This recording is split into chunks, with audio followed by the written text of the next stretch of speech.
Inawgurat ir-restawr tal-faċċata tal-Palazz San Pawl is-sede tas-Soċjetà San Pawl Banda Conti Ruggiero fir-Rabat. Ir-restawr tal-faċċata ta' dan il-bini barokk li jmur lura ma' 300 sena kien jinkludi restawr fuq il-ġebla li kixef mill-ġdid il-wiċċ oriġinali tagħha. Restawrati wkoll ħafna mill-aperturi antiki tal-injam, oħrajn kellhom jinħadmu mill-ġdid.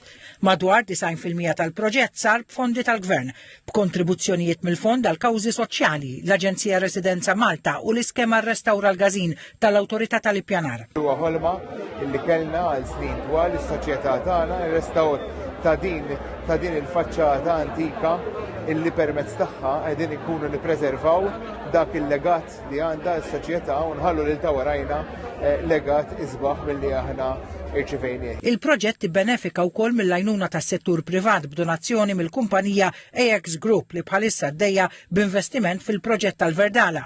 Id-Deputat Prim Ministru Ian Borg faħħar lil dawk kollha li jaħdmu qatih, ħafna drabi b'mod volontarju. F'inizjattivi ta' ħarsien tal-wirt kulturali Malti, id-Deputat Prim Ministru saħaq li l-Gvern u s-settur privat għandhom jibqgħu jagħtu l-appoġġ tagħhom għal inizjattivi bħal dawn. Preżenti wkoll għall-inawgurazzjoni l-Kap Eżekuttiv ta' Residenza Malta, Jonathan Cardona, qal li l-Aġenzija taħdem biex il-flus li tiġġenera mill-programmi tagħha jiġu investiti mill-ġdid fil-komunità.